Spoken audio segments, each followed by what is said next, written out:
weakness, despair, failure. The path to one's dreams is one paved by the blood of the fallen and the tears of the broken. To achieve one's desires, one must first know pain. One must endure it, for only when you know the severity of despair can you find the will to overcome it. And as a hero, only when you know the darkness can you save those caught within its grasp. There's one moment in particular that nudged him down the journey of a traditional hero. It was the moment Deku was told he was never going to become a hero.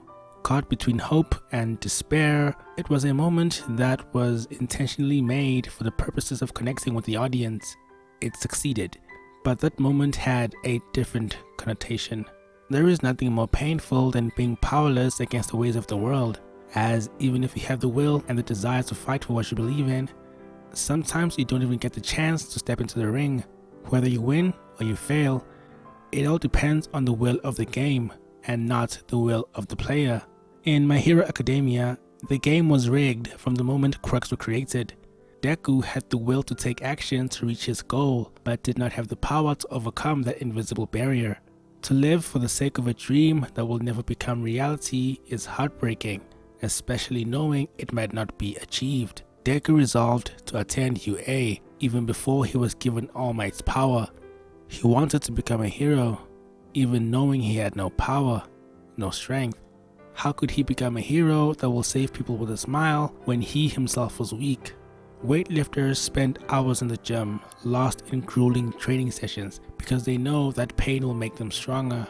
Athletes run for hours on end because they know it will make them faster.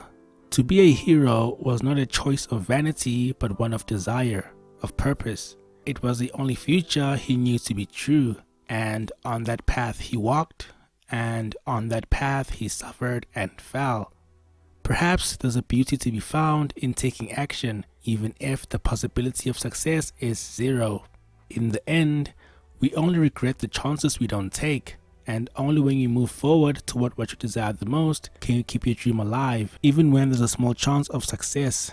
And it's here that My Hero Academia approaches a mechanic of its world that many seem to overlook: fate.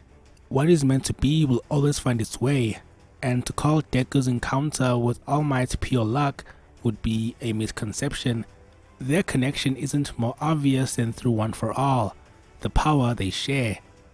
Its origins harken back to the first user, a seemingly quirkless younger brother of All for One, who, after being given a quirk by All for One, merged it with his own and then passed it on.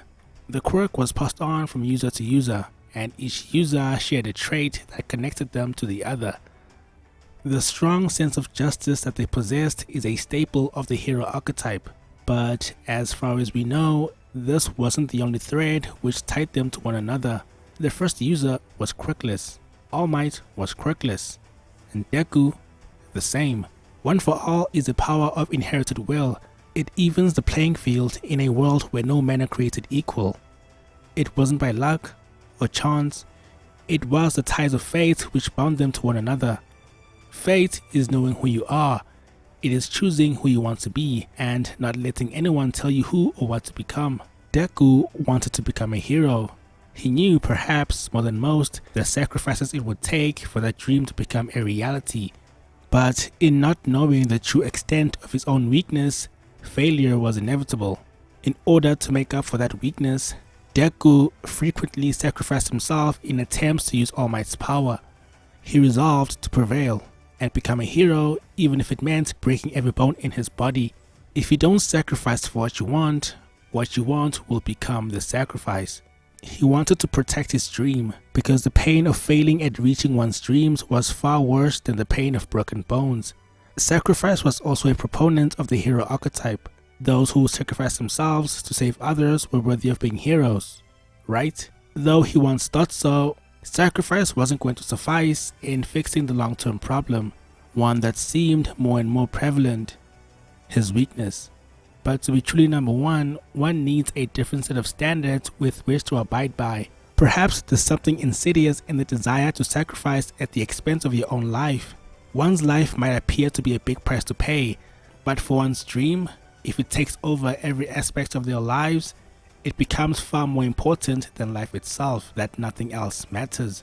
Life is of no consequence to the dreams that give it meaning. And to explore Deku's character, I would like to go back to an important moment in the narrative, his fight with Todoroki.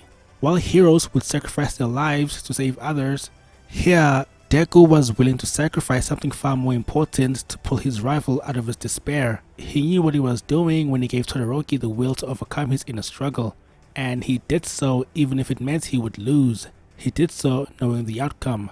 The importance of the tournament was emphasized for the bulk of the arc, and when Deku opened Todoroki's eyes to the reality of his place in the world, he risked his own dreams of becoming the #1 hero. It was an inherent sacrifice to the dreams he had sought. Continued in part 2.